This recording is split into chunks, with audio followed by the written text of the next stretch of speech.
congrès de Vienne, qui s'ouvre en 1815, il y a exactement 2 siècles, met fin aux guerres napoléoniennes et ouvre une nouvelle ère dans l'histoire de l'Europe. Les monarchies légitimistes sont remises en selle, mais dans une configuration politique qui sera celle du XIXe et qui redéfinit les frontières des États. Pour apprécier cet événement considérable, nous avons eu l'idée d'interroger 2 anciens ministres des Affaires étrangères, Hubert Védrine et Dominique de Villepin, et le ministre actuel, Laurent Fabius, ministre des Affaires étrangères et du Développement international. Ils ont été interrogés dans les salons du Quai d'Orsay. Chacun nous donne leur point de vue, leur analyse et évalue le rôle du Congrès de Vienne dans l'histoire des relations diplomatiques et surtout dans la construction de l'Europe. 2015, c'est 200 ans après le Congrès de Vienne. Le Congrès de Vienne a été un événement considérable dans le début du XIXe siècle. Il met fin aux guerres napoléoniennes et il instaure un ordre nouveau en Europe. Peut-on dire qu'on jette au Congrès de Vienne les prémices de la construction européenne? Ce que le Congrès de Vienne a organisé, c'est la stabilité en Europe, c'est la stabilité des frontières, c'est la stabilité des régimes.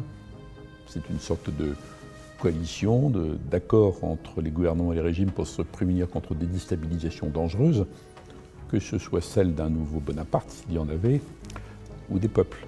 Et ça a marché.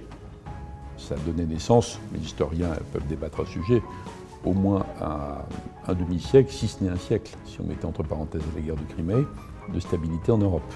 Il y a 2 faces au Congrès de Vienne, me semble-t-il.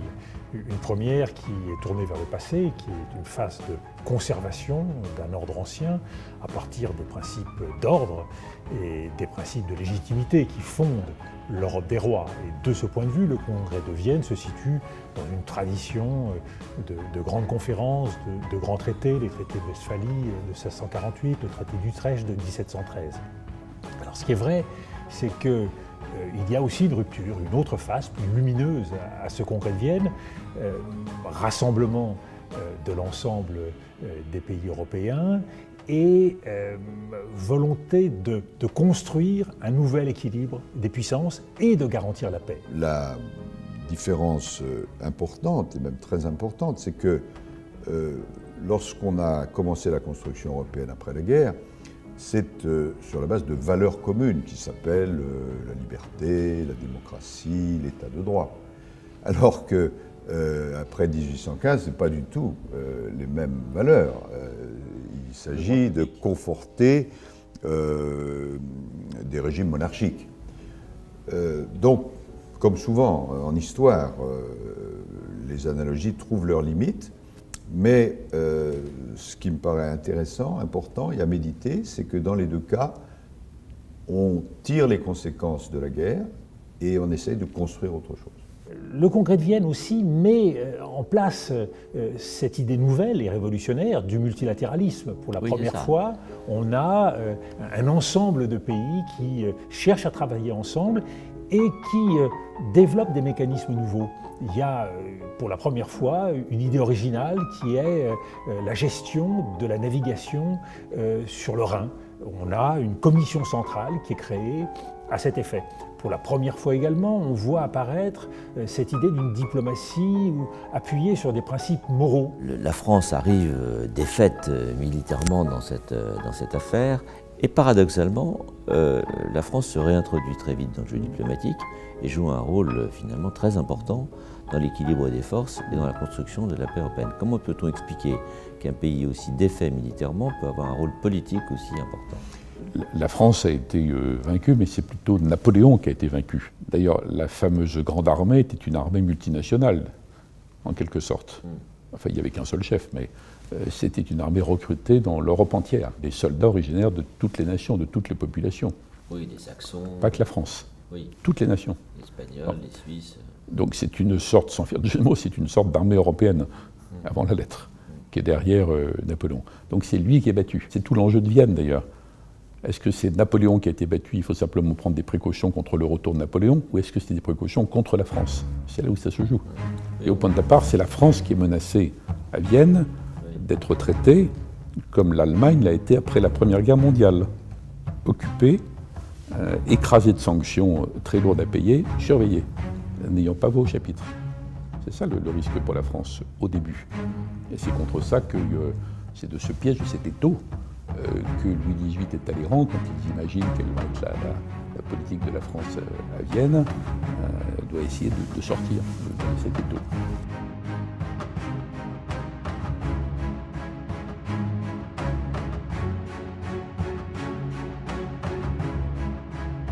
Je pense que la méthode de négociation, adoptée en particulier par Talleyrand, a été intelligente. Et puis les circonstances expliquent aussi ça. Qu'est-ce que je veux dire ? Lorsque intervient le premier traité de Paris, la quadruple alliance ne veut pas mettre à genoux la France. Et donc les clauses, sont assez rigoureuses, mais elles sont acceptables. Simplement, après les 100 jours, alors les mêmes disent non, ça suffit. Oui, les 100 jours intervenant pendant le congrès de Vienne. Bien sûr. Alors là, c'est le deuxième traité, et là, qui est beaucoup plus dur. Il faut se mettre dans l'esprit des responsables de l'époque. C'est d'ailleurs intéressant, c'est pourquoi il est toujours intéressant que ce soit des responsables politiques qui réfléchissent à l'histoire, parce qu'ils réfléchissent avec leur réflexe politique. Et surtout que Talleyrand a développé cet argument qu'au fond c'était Napoléon qui avait entraîné les Français. Les Français ne voulaient pas toutes ces guerres. Et donc lui il était tellement obsédé de la guerre, c'est Talleyrand qui parle, même s'il l'avait servi. Voilà, c'est la faute de Napoléon. Donc du coup, la quadruple alliance, dans un premier temps, pénalise la France, mais enfin d'une manière qui est, disons, limitée.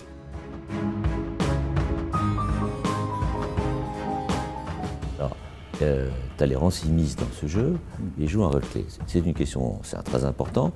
Est-ce que ça veut dire que le rôle d'un ministre ou d'un diplomate dans une situation comme celle-là est déterminant pour influer sur le cours de l'histoire? Bien sûr. Est-ce que ce sont les... Bien sûr. C'est d'ailleurs quelque chose qui m'a toujours frappé. Bon, évidemment, il y a les réalités objectives.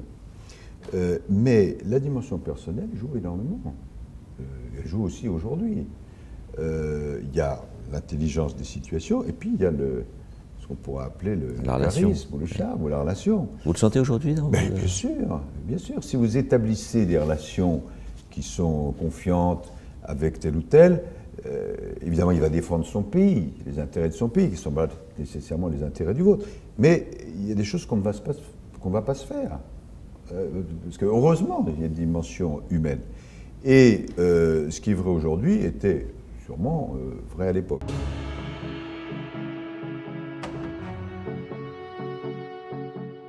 Il y a un principe qui fonde le retour de la France dans le concert des puissances, et elle le fait par la petite porte, très progressivement et très habilement, et c'est lié à la personnalité de Talleyrand. Le principe qui fonde le retour de la France, c'est le principe de légitimité. À partir du moment où le roi revient, à partir du moment où on peut revendiquer cette tradition dynastique, ce principe d'ordre, la position de la France se trouve renforcée. Ça ne lui donne pas pour autant du poids dans la négociation et une capacité de parole. Et tout le génie de Talleyrand sera progressivement d'asseoir la position de la France, d'abord comme simple observateur qui s'empresse de dire qu'il n'a rien à demander, qu'il ne revendique rien, il montre donc patte blanche, et qui peu à peu arrivera à, et ce sera le reproche que lui fera Alexandre Ier, à s'imposer en maître et à parler comme un ministre de Louis XIV. Et il y a là, effectivement, le génie de la négociation. Mais on a l'impression que vous assimilez complètement la France à Talleyrand, en fait. Comme si, finalement, indépendamment même des pays, c'était les hommes qui avaient fait l'histoire. Vous pensez ça de Talleyrand et du rôle des hommes dans l'histoire, d'ailleurs? Je pense que dans le cadre d'une négociation, c'est bien le négociateur, c'est bien l'homme Talleyrand qui fait la différence. Il y aurait eu un autre négociateur, ça ne serait pas passé comme ça? Ah non, dans aucun cas. Dans aucun cas. D'ailleurs, quand on regarde la conduite de la négociation, depuis le départ, c'est l'habileté de Talleyrand qui s'exprime. Au départ, Talleyrand n'est pas, par définition, l'homme qui doit représenter la France. Il s'impose au roi, au point que finalement le roi lui dit « écoutez, préparez vos instructions ». C'est très intéressant la façon dont il se choisit, s'autopromeut Talleyrand. Donc il s'impose au roi. Et puis après, il s'impose aux alliés.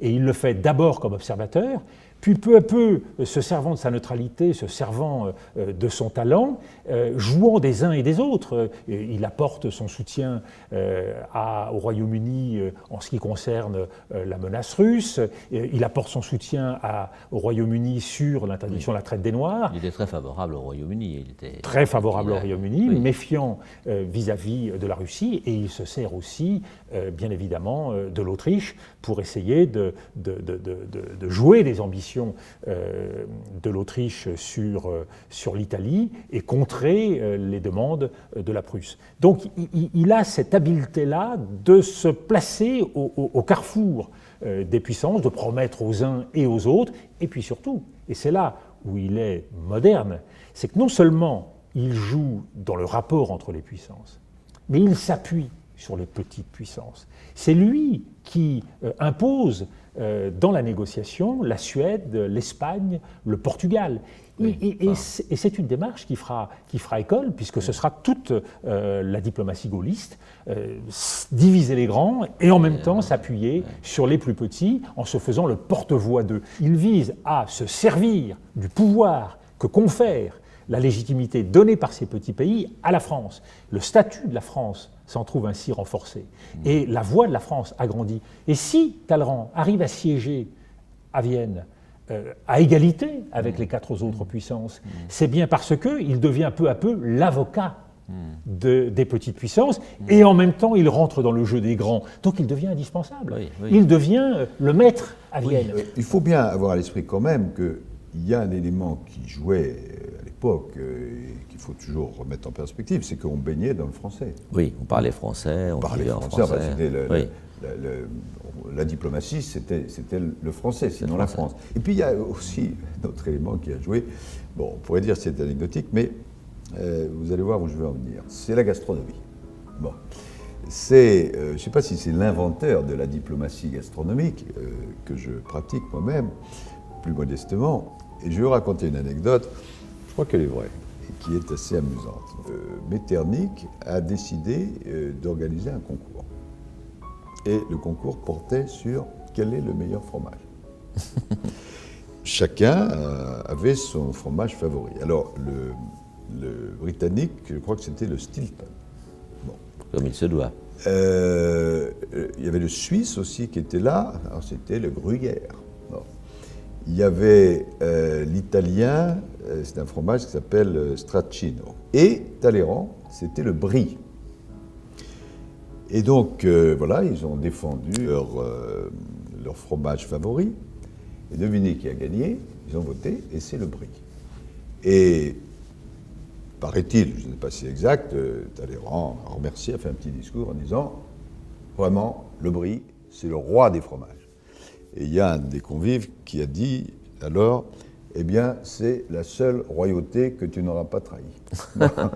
Ça montre ce que je crois, que la dimension personnelle joue et l'environnement. Ça ne remplace pas les réalités institutionnelles et les rapports de force. Mais Talleyrand, de ce point de vue-là, a magnifiquement joué. Alors, en général, les critiques contre Talleyrand, elles sont très, très, très fortes, controverses éternelles, mais elles n'ont pas de rapport avec ça. Elles sont un peu hors sujet. Je ne dis pas qu'elles sont sans fondement, mais elles sont hors sujet par rapport à la question de Vienne.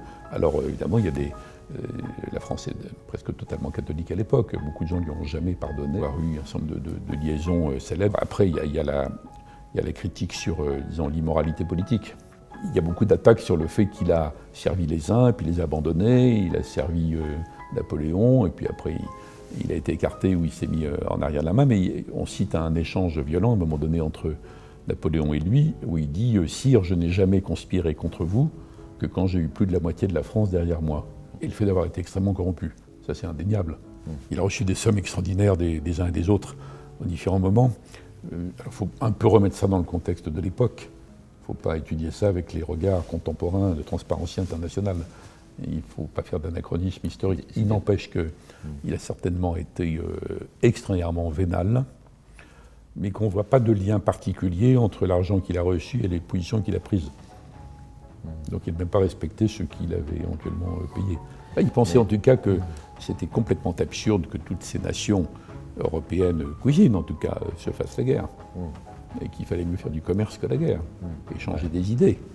Parce que le congrès de Vienne dure 9 mois, il y a déjà eu dans le passé des réunions diplomatiques très longues, mais il est suivi, ce congrès, par toute une série d'autres conférences qui vont conduire à une mobilisation de la diplomatie. C'est-à-dire qu'on prend conscience à ce moment-là que la diplomatie, indépendamment du dialogue entre les monarques, entre les puissances, devient l'outil pour fabriquer, consacrer la paix, organiser le débat public sur l'Europe.